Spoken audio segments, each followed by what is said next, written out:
محترم رهبران و فعالان ولایت قطلان، رهبران خواجگی‌های دهقانی، رئیسان جماعت‌ها، متخصصانی که در این جمع آمد حضور دارید. ما امروز تصمیم گرفتیم که در ملاقات عنعنوی با شما وضع کارها در ولایت از جمله رشد اقتصادی و اجتماعی، اجرای دستور سپارش‌های داده شده و روند آبادکاری و سازندگی یعنی آمادگی به جشن بزرگ 30 سالگی استقلال دولتی را بررسی نماییم. باعث قناعتمندی است که مردم زحمتکش ولایت قطلان مثل تمام ساکنان کشور کارهای بزرگ آبادانی و سازندگی را به افتخار جشن مقدس ملی امان وسعت بخشیده ایستاده‌اند. باور دارم که همه این اقدامات سازنده و وطندوستانه برای باز هم آباد و زیبا گردیدن شهر و ناحیه‌های ولایت خیلی بهتر شدن شرایط زندگی مردم، حل و فصل گردیدن بسیار مسائل و مشکلات اجتماعی مساعدت می‌نماید. طبق نقشه کارهای آبادانی و بنیادکاری به مناسبت جشن 30 سالگی استقلالیت دولتی در ولایت تا امروز 6960 انشاءات و بناها ساخته به استفاده داده شدند که در زمینه آنها 8900 جای نوی دائمی کاری و 21000 جای کاری موسمی تأسیس داده شده است. اجرای نقشه ذکر شده در ولایت بیش از 91% تامین گردیده. در انشاءات باقی مانده کارها با مرام ادامه دارند. ما دیروز در ناحیه دنگره یکچند در دیه‌های دوردست یکچند کارخانه‌های خردی 3 سالی مؤسسه اجتماعی امروز با یکچند مؤسسه اجتماعی مکتب است، مؤسسه تعلیمی با انشاءات آبرسانی افتتاح می‌بخشیم. بسیار خوب، بسیار ناز در دیه‌های دوردست‌ترین وقتی که تولدخانه بنیاد می‌شود یا اینکه مرکزی سلامتی بنیاد می‌گردد یا کارخانه خردی 30 سالی در سابق دهه غرغره جماعتی دیهاتی کیاری است، اهالی خیلی زیاد است و 2 کارخانه 3 کارخانه قریب خردی 3 سالی ساخته به استفاده دادن و با کار شروع کردن به 3 سالی محصولات.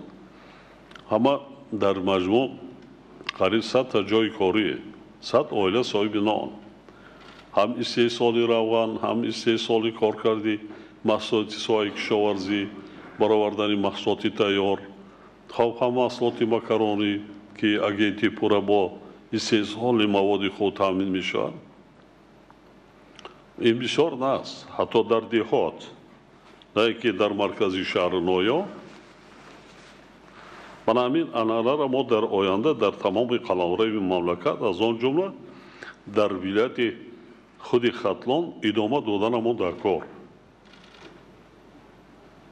نه اونقدر مبلغ‌های زیاد صرف شدن، شاید کارا کردگی هستند، حسابی بودجه نیست، حسابی صاحب کارا تکنولوژی وارد کرده تا تمام نمودی محصولاتی که روغندار هستند، چیگیتی پخته، آفتابپرست، زغیر، مسر، چیزی که باشد صرف نظر کار کرده روغن میبرانند در یک شبانه روز تا 20 تن. یا که کار کردی محصولات سایر کشاورزی مثلا میوه سبزوات اگنتی نظیر زاده کردن، هم مکرون براری، هم از سیبی حاضر که مردم بسیار وای میکنند و خوش میکنند، هر گونه برای سربازان و قوای مسلح مملکت کار کرده ایستادن. محصولات های بینیاد با صفت استحصال کرده تامینات میکنند پورا. یک کارخانه مکرون براری کردن قریب 3500 تانه اقتدارش پورا خودی اگنتی را بگیم ساختارهای قدرتی و حفظی خود را تامین میکنند، با 2000 دیگرش هم میتونند با بازار برای فروش برای تامینات مردم. یعنی کاری نمیشدگی نیست. یکی در دیاتی پیشتر جواب هم مؤسسه تندرستی طبابتی هم تولد خانه هم کالج هم برای متخصصان خانه استقامتی بسیار سطح بلند هم تکنولوژی حاضر زمان حتی جراحای نامی بودن در آنجا با ما گفتن جناب یاری ما آرزو داشتیم که چنین تکنولوژی جراحی داشته باشیم. در یک دهه 18,000 اهالی 18,000 اهالی اونا مردم سرسان و سرگردان شده 10-15 کیلومتر برای مرکزی ناحیه چی زنهای ما مادرهای ما برای تولد کردن یا اینکه برای طبابت سرگردان نمیشن قراردادی بیهوده نمیکنن در نزد خانهشان طبیعی برای خدمت مردم راه ها ما دیروز در شهری کلاب هم دیدیم در خودی کوچه های بعضن که اونچه که تعمیر و تجدید شده ایسا بسیار نست مردم هم تاثیر میکند مردم هم در دیواری خدا خانه خودش تعمیر کرده ایستاده است این از مای شما وابستگی دارد راهبران تمام ساختار و مقامات های دولتی و حاضرین از مای شما مردم ما از قفای خودمون میبریم همینجا شیشته نوشته هم خیلی اکثریتمون رفته با گرفته در درونی شکفای یا تموشکامون میپردیم مردم قطعی کار نمیکنیم نمایشگاه میکنیتان رئیس ولایت من گفتم اینا صادرات کردن نکن این پول تپ تیاری مردم نان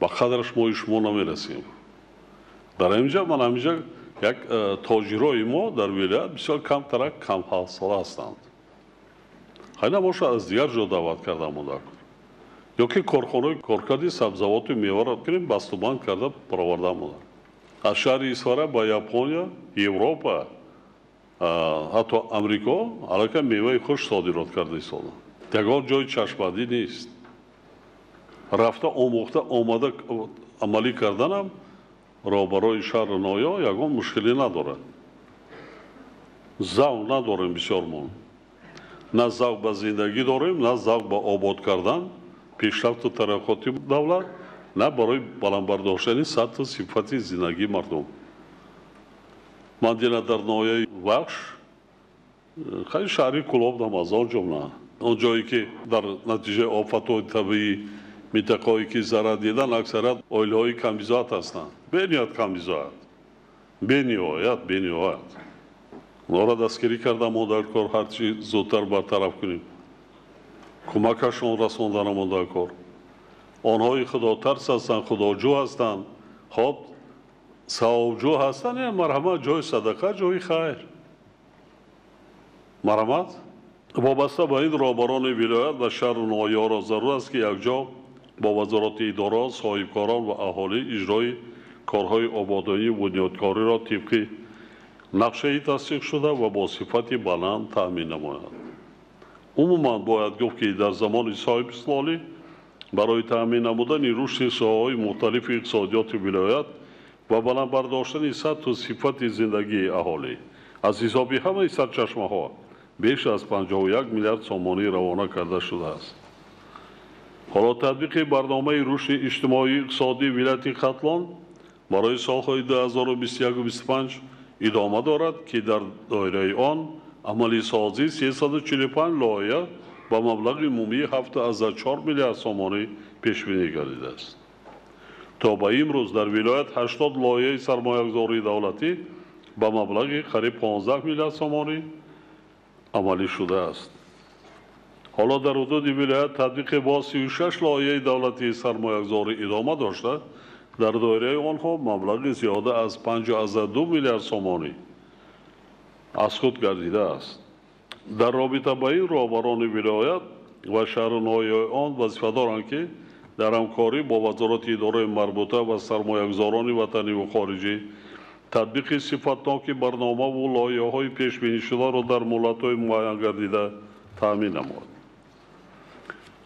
در نتیجه تدبیرهای اندیشیده حکومت مملکت و زحمت اهلانه ساکنان ولایت سالهای آخر مجموع محصولات منطقوی ولایت منتظم افزایش یافته. سال 2020 به 22.1 میلیارد سامانی رسیده است که نسبت به سال 2005 12 برابر زیاد میباشد. تنها در یک سال آخر این نشان دهنده به اندازه 2.4 میلیارد سامانی افزایش یافته برای غنی گردانیدن بودجه دولتی زمینه مساعد فراهم آورده است. در 5 ماه اول سال جاری نقشه درآمد بودجه دولتی در ولایت 103% تامین گردیده است. با وجود این تاکید می‌سازم که تا حال در ولایت اقتدار و امکانات‌های موجوده پورا استفاده نشده ایستاده‌اند. از جمله در این دوره نقشه درآمد دو نمودی انداز با مبلغ بیش از 6.5 میلیون سامانی تامین نگردیده است و بقیه قرض اندازها با در نظر داشته انداز اجتماعی تشویش آور میباشد. زیرا حجم آن به حالت 1 ایون سال جاری به 180 میلیون سامانی رسیده، نظر به اول سال همگی 11 میلیون سامانی کم شده است که این قانع کننده نیست. رهبران ولایت و شهر نایاب و مسئولین ساحه وظیفه دارند که کمبودی‌های در این سمت جای داشته را سری وقت برطرف نموده برای رشد با مرام همه ساحه‌های اجتماعی و اقتصادی اجرای نقشه انداز افزایش درآمد بودجه و بلند برداشتن شفافیت و ثمراناکی خراجات آن تدبیرهای ضروری اندیشید. همچنین ضرور است که جهت کم کردن خراجات دویم درجه، کاهش دادن حجم بقیه پولهای انداز و قرض کارخانه‌ها اداره با ثمر اموال دولتی، فراهم آوردن شرایط مساعد برای رشد صاحبکاری، جلب سرمایه مستقیم، بنیاد کارخانه‌های خرد و میانه استحصالی، افزایش دادن حجم صادرات و با این وسیله زیاد نمودن حجم واردات مبلغ به بودجه، اینچنین پرداخت سریوقتی مزد ملت و نفقه پیوسته چاره‌جویی نمود. در دوام 4 ماه اول سال جاری از جانب نظام بانکی در حدود ولایت 849 میلیون سامانی قرض داده شده است که نسبت به همین دوره سال گذشته 236 میلیون سامانی یا قریب 37% زیاد می باشد. این حال هم خیلی کم است. رئیس بانک ملی است، به طلبات جوابگونه است. از نو دیده برآمدند در کار یکی ولایتی کلانترین است، حتی از حساب شماره اهالی 4 میلیون اهالی 800 میلیون چی میشد؟ بعد میگه روشی صاحبکاری استحصالی دیگر. رئیس ولایت کار کردن در کار با بانک‌ها، بانک ملی و بانک‌های سهامی، فیلیال‌های بانک‌های سهامی را وای کردن در کار است در ولایت. اما بانک کار کردنش در کار است. با وجود این تاکید می‌نمایم که نشان داده ذکر شده با در نظر داشت امکانات‌های بزرگ ولایت در سمت رشد صاحبکاری، خصوصاً صاحبکاری استحصالی قانع کننده نیست. از این لحاظ بانک ملی و دیگر تشکیلات‌های قرضی را ضرور است که برای زیاد نمودن حجم قرضی به ساحه‌های اقتصادیات ولایت علاوه خصوص به بخش استحصالی تدبیرهای علاوه‌ای اندیشد. حاضرین گرامی، تا اول ماه ایون سال جاری در ولایت ختلان 625 کارخانه صنعتی به کار گرفته شده است که از این حساب 14 کارخانه نو صنعتی در دوام 5 ماه اولی همین سال تأسیس یافته است. در برابر در این دوره 166 کارخانه صنعتی از فعالیت باز مانده به کار گرفته شده، فعالیت 25 کارخانه پررا قطع گردیده است. در ولایت حجم استحصال محصولات صنعتی در 5 ماه اولی سال جاری به 3.4 میلیارد سامانی برابر شده، نسبت به همین دوره سال قبلی همگی 4.6% افزوده است که در مقایسه با دیگر منطقه‌های کشور تماما کم می باشد. من میگم رقم‌ها را شما خودتان مقایسه کنید. حجم استحصال محصولات صنعتی در 5 ماه سال 2021 حتی در ولایت مختار کوهستان بدخشان نسبت به همین دوره سال گذشته سال 20 قریب 33%. ولایت سوخ زیاده از 30%، شهر دوشنبه بیش از 20%، شهر نویای تابع جمهوری 25% و در مجموع در مملکت 21.5% افزایش یافته است و در ولایت باشد همگی 4.6. زیاده از 160 کارخانه اصلا ما یک مشکلی اساسی ولایت خاتلان آن همین است صنعت روش نکرده ایستاده است صنعت وجود داشته عموما فرسوده شده از بین رفته ایستاده است علاوه بر این حجم استحصال محصولات صنعتی در ناحیه خاولین و شهر نورک کاهش یافته است در این دوره از 153 نامگوی محصولات صنعتی در ولایت استحصال شونده حجم استحصال 38 نامگوی آن نسبت به همین دوره سال گذشته تامین نگردیده است و 10 نمودی محصولات صنعتی عموما استحصال نشده است گرچند استحصال لباس مکتبی در ولایت 5 برابر افزایش یافته است ولی سطح تامینات خوانندگان با این نمودی محصولات استحصال خودی همگی 3% را تشکیل میکنند من دیگر نمودی محصولاتتون را گپ نمیزنم در یکی از سفرها شهر اسفره نمایش گذاشتگی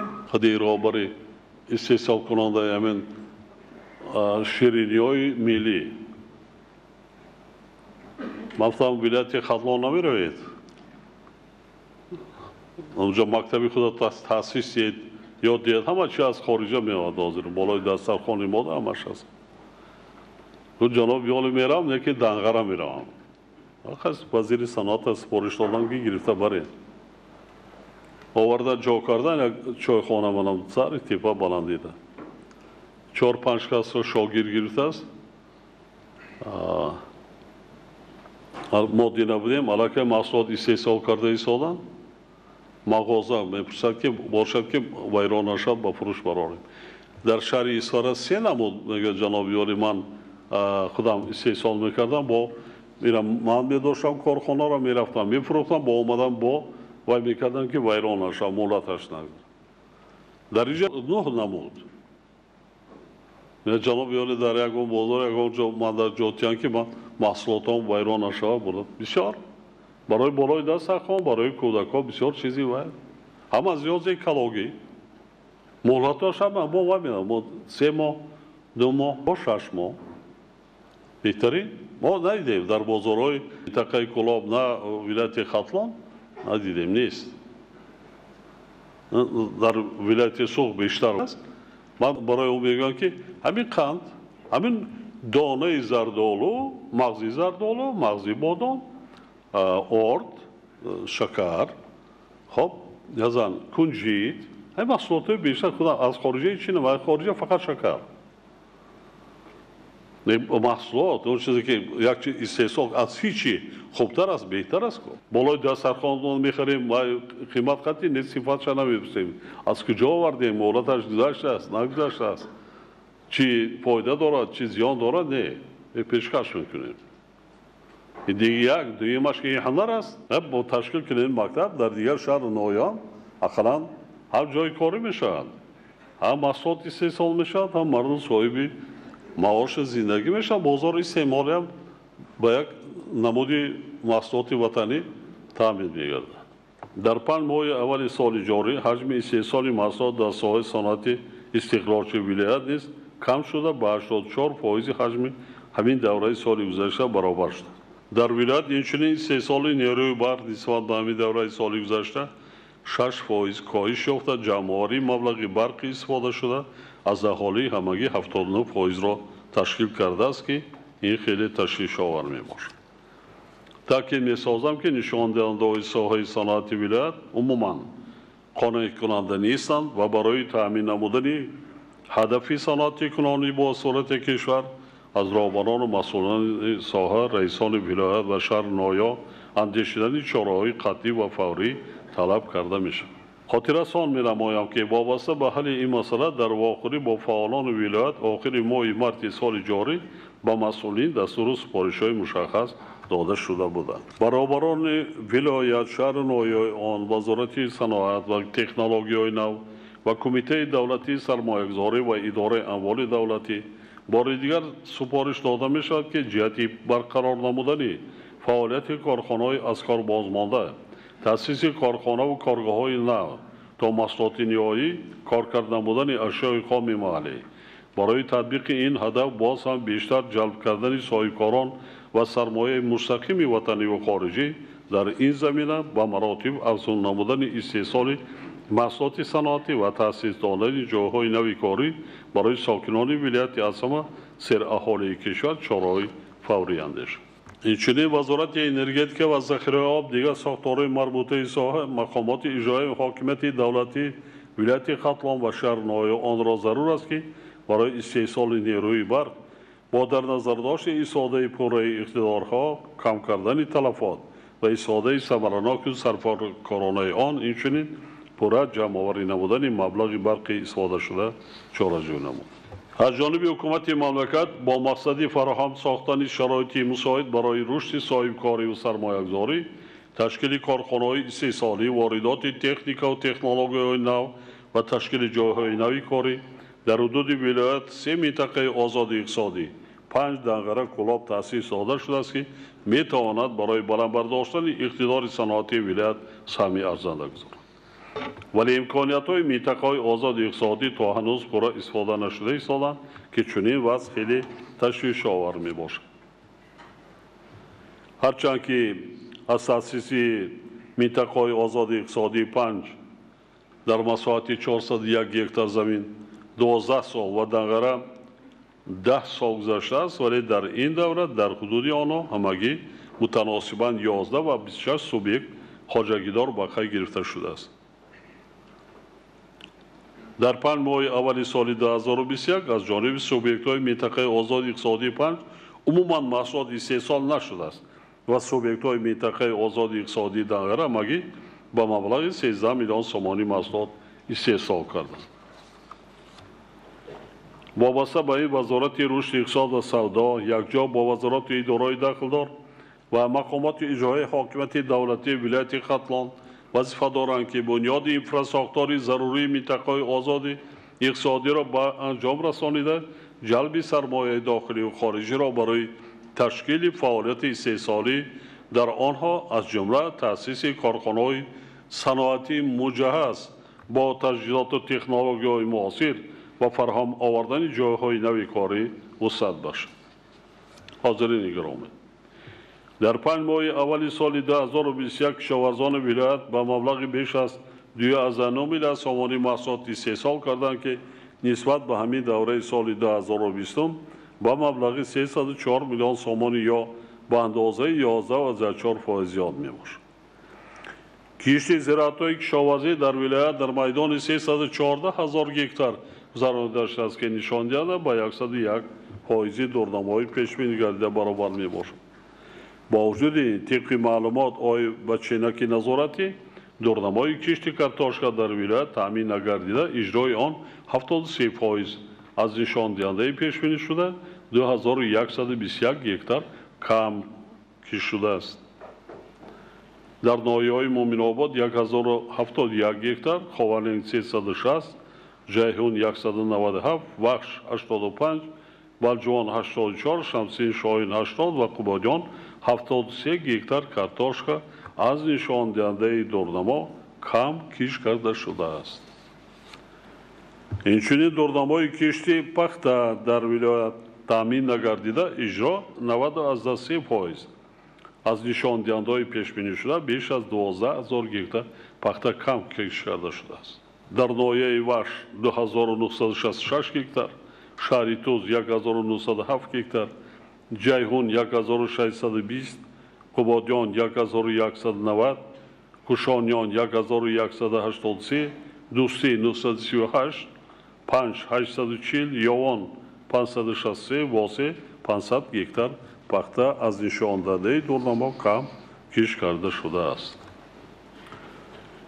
بار دیگر تاکید می‌نمایم که راهبران و متخصصان ولایت و شهر نوع آن با در نظر داشت وضع جامعه جهانی دایر به استفاده ثمرناک زمین‌های کشاورزی، بلند برداشتن حاصلناکی زراعت‌ها از زمین‌های آبی روی آمدن 34 حاصل، افزایش دادن حجم استحصال محصولات کشاورزی و کارکرد آن مسئولیت شخصی دارند و وظیفه دارند که یکجا با وزارت اداره داخلدار و با استفاده همه ذخیره و امکانیت‌ها کار را در این سمت جانانگ نمایند.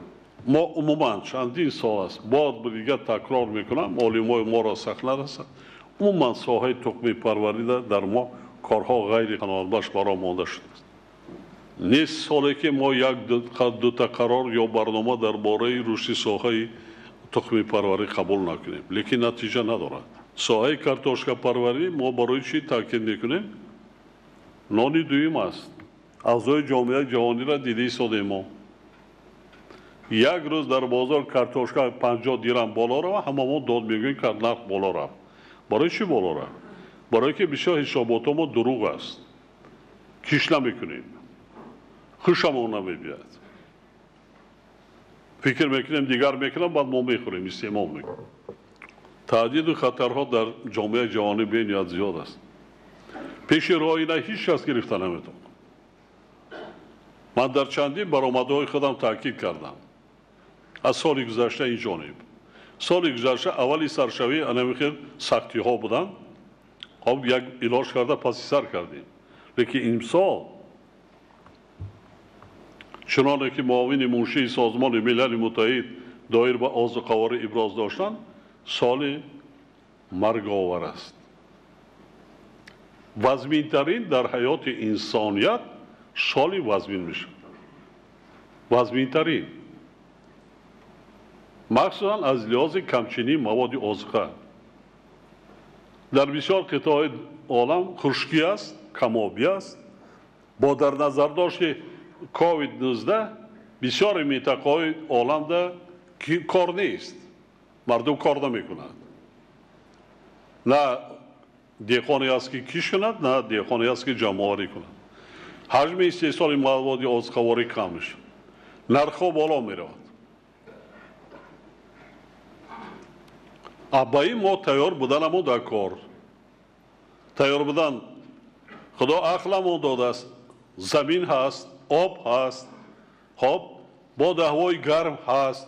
در همین شرایط تاریشتان دوست حاصل پرورش کرده زراعت بخشن زراعت مواد اغذایی کش کرده غله‌دانگی ها گرفته ممکن مکدان کش کرده ممکن شالی لوباگی ها کش کرده ممکن باش لوبیا زراعت های سبزوات کش کرده ممکن است. از زمین های نزدی حولگی سر کرده تا زمین های پریزیدنتی به نیت ثمراناک استفاده برید. حاصل نشمارید. از حالا تیاری تیرما زمستانی در پیش ایستاده را دیدن ما در کار. از حالا سرعت جمع‌آوری غله‌دانان را تیزانیدن در کار. آن 3-4 ناحیه را گشتم در بسیار جا دروی غله‌دانگی ها غیر قناعت بخش است. ما نمیدونم ما هم متخصص این خوراوری خواجگی بودیم. در این شب و روزایی که وای میشه مردم دیگه خانه خواب نمیبرند. خدای ناخواسته از یک جا باد هوای ویران شده یک علنگه آتش گیرد هزارها گکتر غله‌زار که زحمت دیخان برباد میرود. برای همین شب و روز مردم خواب نمیکردند. سرعت جمع‌آوری را میتیزاندند. هم حاصلناکی تلفات کمتر میشه. هم سری وقت جمع‌آوری کرده حاصل میگیرند. تمامی منطقه جمهوری غیر قسمت ولایت مختار کوهستانی بدخشان، خاولی، شوراباد، مومن‌آباد، حتی ناحیه تیمورمندی بالا قطیمان آمدن زمین‌ها علاقه غله پخته رسیدگی است.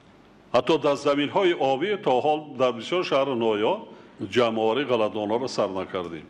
نه تیزاندن نکن. هم جمع‌آوری غله‌دان‌ها هم ذخیره کردن خوراک چاروا.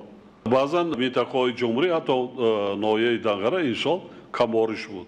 علف‌های طبیعی کمتر هستند. یعنی حساب کاه که در زور آمد در استفاده بردن ممکن چون که کالری نه آنقدر بلند دارد ندارد قریب برای نگاه داشتن چاروا.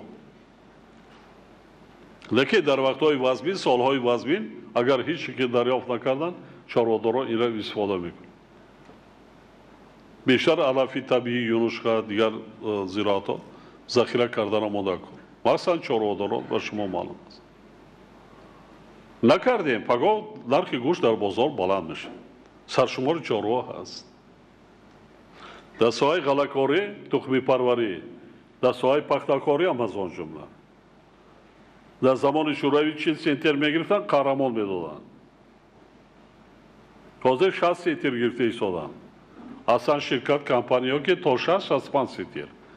Diyoruz mu prezidenti hamsoya katı Şavkat Miramonov'la sohbet oluşum. Tecrübe durnar tecrübe ne hamsoya da has solma takip ne kuram ki merhamet rafta hamkori kune karida gire tohmi avarda kişinin. To olimoy mo ihtiro karda mevaran ya galay ser hasili digar.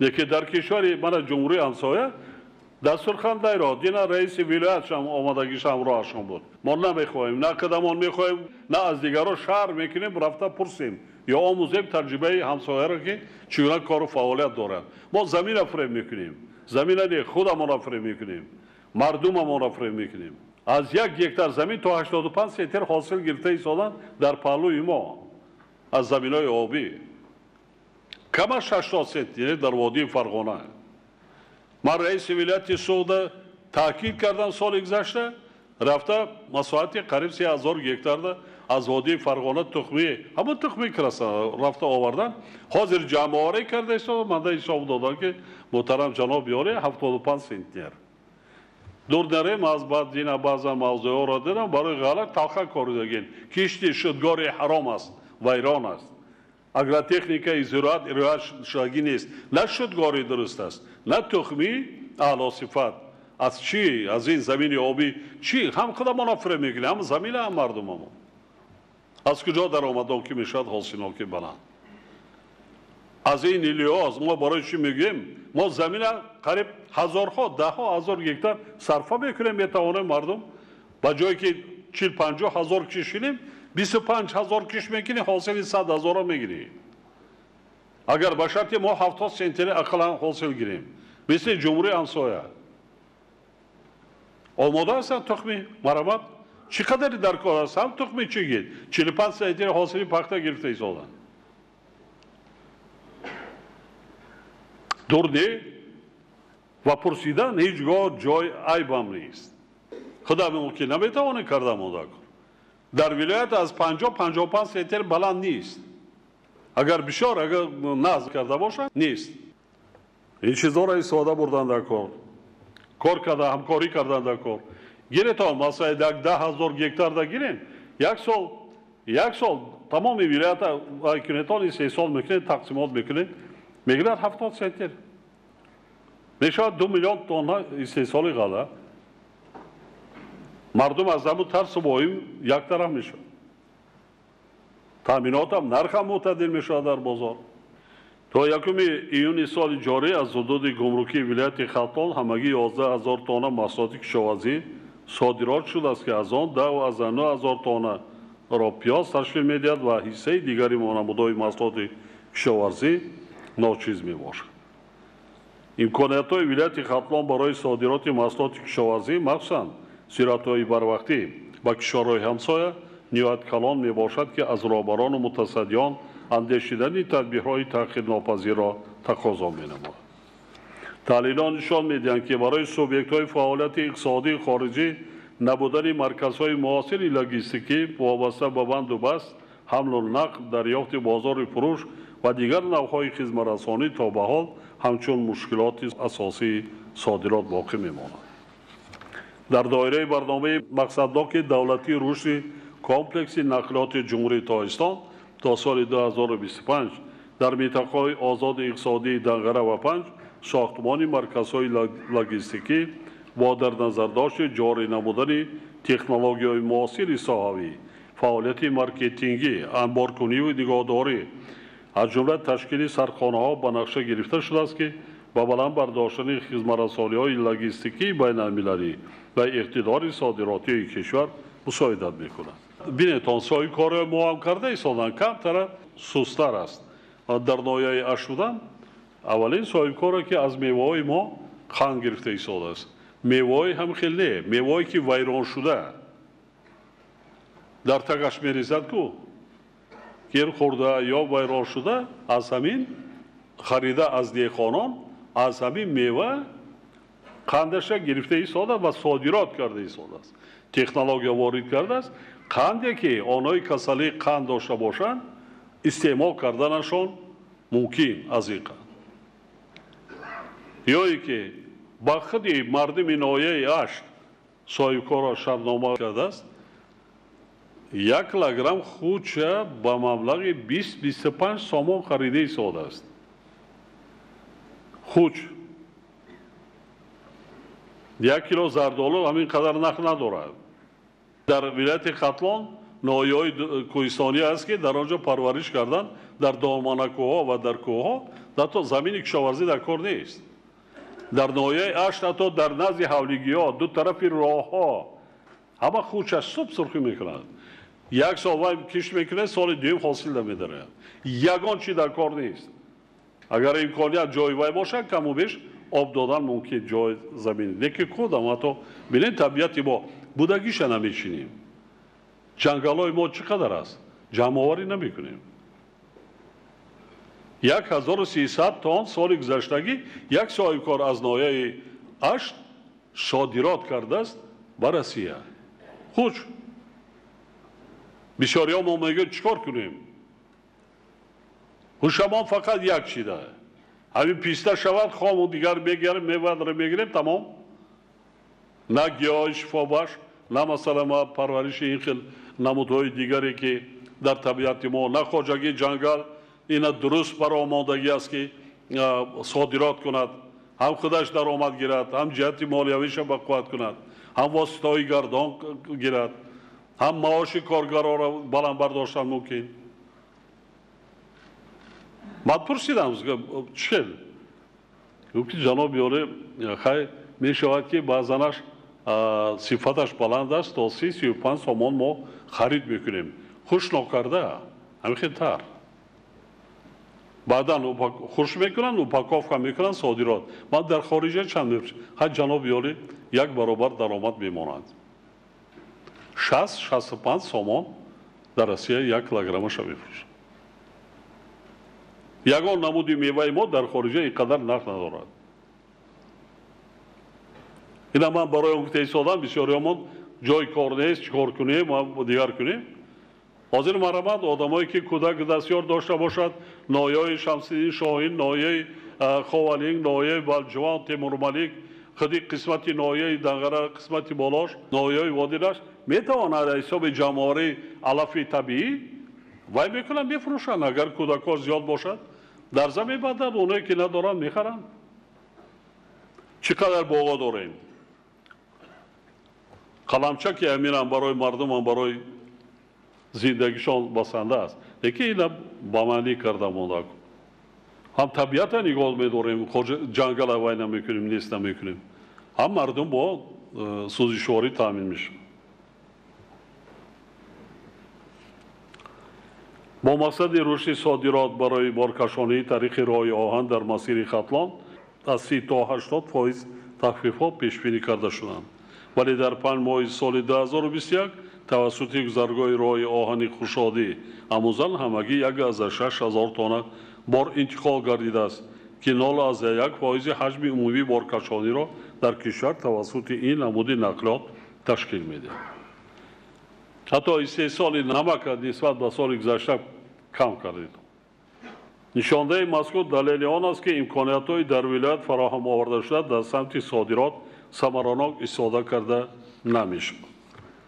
بنابراین رهبران مقامات اجرایی حاکمیت دولتی ولایت ختلان و شهر نایه آن، اگنتی صادرات، وزارت رشد اقتصاد و سودا، وزارت نقلات و دیگر وزارت اداره مربوطه را ضرور است که دایر به افزایش دادن حجم استحصال محصولات کشاورزی و صادرات آن، بنیاد باغ‌های نو، مخصوصا باغ‌های اینتنسیوی، کارخانه‌های زمانوی با استفاده از تکنولوژی‌های معاصر، همچنین تشکیل اینفراستراکچور معاصر صادراتی و برطرف نمودن مانع‌های موجوده در این سمت کارهای عملی را برآورد.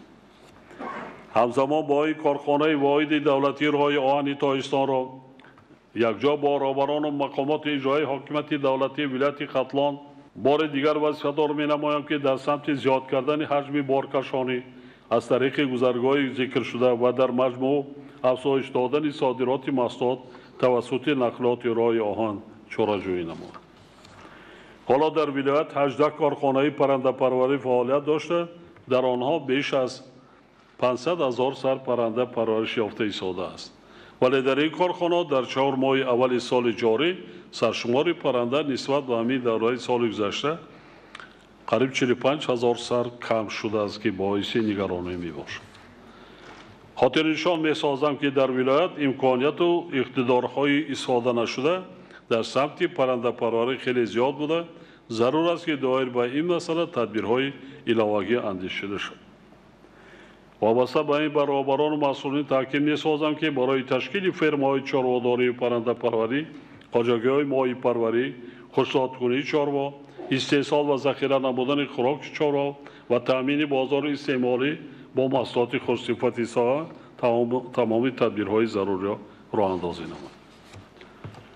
ولایت سوخت قریب 4 برابر نسبت به سال گذشته استحصال گوشت پرنده را 5 ماده زیاد کرده. همگی به حدود ولایت 900 تن گوشت مرغ در 5 ماه وارد شده است. حالت تشویش‌آور ملیارتی زیاده از 10,000 گکتار زمین یکی از مسائل مهم ساحه کشاورزی در ولایت به حساب می رود که 8,700 گکتار آن به منطقه باختر و 1,400 گکتار به منطقه کلاب راست می آید. با در نظر داشت چنین وضع رهبران ولایت، وزارت کشاورزی، اگنتی بهداشت زمین و آبیاری و کمیته دولتی سرمایه‌گذاری و اداره اموال دولتی را ضرور است که برای بهتر گردانیدن حالت ملیارتی زمین‌ها و برقرارسازی زمین‌های از گردش کشاورزی بیرون مانده تدبیرهای فوری اندیشیده استفاده‌بری ثمرناک زمین‌ها و شبکه‌های آبیاری را هر چه زودتر تأمین نماید.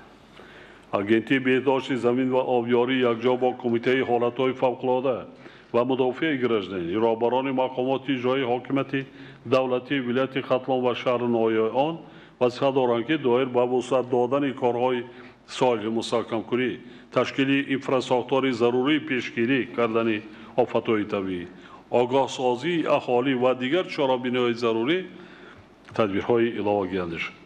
در این روند در نظر باید داشت که تدبیرهای اندیشیده شده به دوره درازمدت نگرانیده شده تکنولوژیا و تجهیزات موجوده برای پیشگیری آفت‌های طبیعی ثمرناک استفاده برده شد.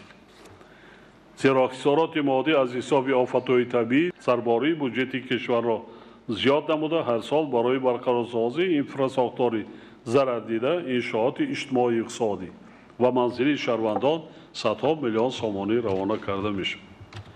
قابل ذکر است که علاوه به خراجات حکومت مملکت از حساب صاحبکاران و شخصان سخاوت پیشه کشور به اهالی از آفت‌های طبیعی ضرر دیده کمک رسانیده میشد.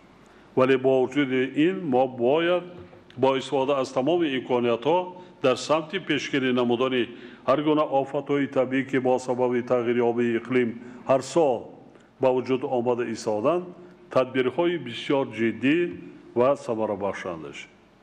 همچنین با همه رهبران و مسئولان بار دیگر خاطر رسان می‌نمایم که با مسئله برطرف سازی عاقبت‌های آفتی طبیعی مایمای اعتبار جدی اولین درجه ظاهر نمود. حاضرین گرامی، طی 10 سال اخیر حجم مبلغ‌زاری به ساحه معارف ولایت ختلان بیش از 5 برابر و به ساحه تندرستی 7 برابر زیاد شده متناسباً با 1.3 میلیارد و 566 میلیون سومانی در سال 2021 رسیده است. با مقصد هر چه زودتر برطرف نمودن مشکلات ساحه معارف و تندرستی ولایت یک قطار سند و برنامه‌های دولتی قبول گردیدند ولی تحلیلان نشان می‌دهد که تطبیق آنها با طلبات جوابگو نیست و مشکلات حل طلب در ساحه ذکر شده هنوز خیلی زیاد میباشد. در جریان واقعه‌های قبلی مسئولین جهت اصلاح کمبودی‌ها سپارش‌های مشخص گرفته بودند. رهبران و مسئولین ساحه را بار دیگر تاکید می‌نمایم که برای تطبیق با صفت برنامه‌های در ساحه اجتماعی قبول شده تدبیرهای ضروری اندیشیده دایر به وضع واقعی کارها تا آخر سال 2021 به دستگاه اجرایی پرزیدنت گزارش پیشنهاد نمود. از جمله مقامات اجرایی حاکمیت دولتی ولایت ختلان و شهر ناحیه آن یکجا با وزارت معارف و علم و دیگر وزارت اداره برای بنیاد از نوسازی مؤسسه‌های تعلیمی مخصوصا در ناحیه‌های دوردست برطرف کردن روند تعلیم و تربیت در 3 بست زیاد نمودن فراگیری کودکان در مؤسسه‌های تا مکتبی و مرکزهای رشد کودکان و به جای کار حاضر شدن ختم کنندگان مؤسسه‌های تحصیلاتی عالی و میانه کسبی رویه آموزگاری و طبی چاره‌های موثر اندش. وقتی تقسیمات است رئیس شهر نویا ولایت یک جای با وزارت رابطه وزارت علم و معارف کیرتون چقدر اسباب کوات روان کردیم چقدر شما در متخصص در هر دو ساحه هم ساحه تندرستی و هم ساحه معارف لازم است درخواست کنید در همگی متخصصای جوانات جلب کنیدتون شرایط مهیا کنید شرایط زندگی مهیا کنید هوسمند کنید که هر دو ساحه پرابلمای جدی دارد با متخصصان ورزیده تامین شود همزمان با این وزارت تندرستی و حفظ اجتماعی اهالی را ضرور است که یکجا با مقامات اجرایی محلی حاکمیت دولتی ولایت ختلان و شهر نوای آن برای با کادرهای بلند اختصاص تامین نمودن مؤسسه‌های تندرستی ولایت بلند برداشتن سطح دانش کسبی ختم کنندگان مؤسسه‌های تحصیلات عالی و میانه طبی از جمله دایر به استفاده تجهیزات حاضره زمانی طبی و تشخیص و تبابت نقشه های عملی را تدبیر نماید. همدیاران عزیز هدف اساسی و یگانه دولت و حکومت مملکت تامین نمودن رشد و ترقیات کشور از جمله شهر ناحیه‌های ولایت ختلان زینه به زینه بهتر کردن شرایط زندگی اهالی و در آینده نزدیک باز هم آباد و زیبا گردانیدن هر یک گوشه و کنار آن می باشد. در رابطه با این خاطر نشان می سازم که تامین نمودن پیشرفت استوار اقتصادی و اجتماعی ولایت پیش از همه با زحمت صادقانه و عزم و تلاش سازنده اینچنین حسی وطن دوستی و وطن پرستی شما راهبران و مسئولان فعالان و هر یک ساکن ولایت وابستگی دارد. وضع جهانی امروزه به همه شما معلوم است. علاوه بر عاقبت‌های وزین غیر تغییریابی اقلیم خشکسالی و کم‌آبی تأثیر منفی پاندمی کرونا ویروس با اقتصادیات جهان ادامه دارد. حالا که موسم جمع‌آوری غله‌دانایی و میوه و خوراک چاروا میباشد شما باید مردم را سفربر سازید که حاصل را به طلب جمع‌آوری کرده در کشت تکراری با استفاده تخم‌های اعلی‌صفت هرچی بیشتر زیرعت‌های لوبیایی مکدان و شالکش کرده شد. تاکید می‌سازم که باید یگان و جب زمین خالی نماند و با استفاده صبراناک زمین‌های نزد حلویگی و پرزیدنتی اینچنین با ذخیره مواد غذایی در هر یک حوله دقت اولین درجه داده شد. سال دوم است که خشکسالی مسئله خوراک چاروا را بسیار مرکب گردانیده ایستاده است.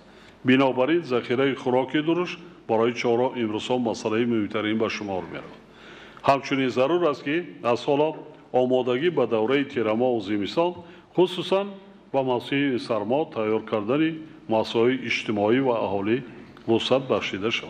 بار دیگر تکرارشان تاکید میکنم که خودی اعضای جامعه جهانی ما را وادار میکند که ما هوشیار باشیم زیرک باشیم و این مشکلات را نادیده نگیریم هزل نشماریم برعکس همه طرفه آماده باشیم نترسیم نه هراسیم زحمت کشیم برای خودمان برای اهل عائله‌مان برای فرزندانمان از آب و زمین و ثمراناک استفاده برده محصولاتی استحصال کنیم هم خودمان را تامین کنیم عائله خودمان را تامین کنیم هم به بازار براییم برای اهالی مملکت دیگر چی در همین جاده من می‌بینم امام خطیب‌ها در همینجا حضور دارند در موعظه‌های خودتان تحقیق کنید مردم باز هم قطعی رعایت کردن قانون تنظیم رسم آیین با اسراف کاری راه دادن در کار نیست قطعی هم با اسراف کاری راه دادن در کار دین مبین اسلام چه گفته است مردم میدانند لیکن با کارش هم میکنند کمتر شکم موثر شد روزهای سخت فراموش میکنیم لیکن با تاکید کردن در کار علاقه سیاست مداران سطح جهانی بلند روی راست به یگان شهر به یگان و ایثار داشته ایستادن که دنیا در سال زمان جنگ دوم جهان هم از لحاظ اقتصادی مالیوی از لحاظ گویم که وضع سیاسی قرار دارد دیگر چی جای نادیدن شما است علمی شب و روز در 21 دولت دنیا این با رسما سازمان ملل متحد اعلام کرد در 21 دولت دنیا گرسنگی شدید 21 دولت دنیا چقدر از مای شما وابستگی دارد. نان بالای دسترخوان همان قدر شکسته مانیم که فرزندها اهل خاندان سیر می شوند. سیر نشد باز داشتند در کار. بیهوده بالای دسترخوان نان زیاد پرتافته خوش کرده گرفته پرتافته ما در کار نیست. صرف کار بودن ما در کار است. به اسراف کاری را ندیم. ما بسیار از هر کدامی رهبران و فعالان رئیسان جماعت دیگران مخصوصا حاضر وقت است، حالا هم وقت است، مردم قطعی هر یک عائله در درآمده تاکید کردن در کار انجام خانه بینید چه یک شرایط مهیا کرده است، نزد حولیگیش بینید چی کش کرده است، کشتی تکراری چی کرده است، زمین پرزیدنتی را چی استفاده برده است، چگونه تیاریش برای زمستان است، چگونه خانه و درش را تعمیر کرده ایستاده است. در مجموع هم ساهای اجتماعی، ساهای معارف و تندرستی و دیگر ساهای خواجگی خلق باید در دورای تیرماه و زمستان تیاری بینند. مردم فهمانند هیچ زیاده روی کرده مادرکار نیست. هم طلبات دینی مبین اسلام فهمانده مادرکار که با اسراف کاری راه ندهند. اطمینان دارم که مردم وطن دوست با ننگ ناموس و متین اراده ولایت ختلان خصوصا با در نظر داشت وضع بسیار مرکب و حساس جهان امروزه میباید نیز در حفظ دستاوردهای تاریخی خلقمان حمایه منفعت‌های دولت و ملت کهن بنیادمان با حس بلند ملی و خویشتن‌شناسی هوشیار و آماده خواهند بود و با زحمت صادقانه و صافدلانه خود مخصوصا در عرفه 30 سالگی استقلال دولتی وطن محبوبمان را باز هم آباد و پیشرفته خواهد گردانید. در انتها به کلی مردم مهمان نواز و سربلند ولایت ختلان و همه شما حاضرین ارجمند سلامتی، خانه آباد و برای موفقیت آرزو می‌نمایم.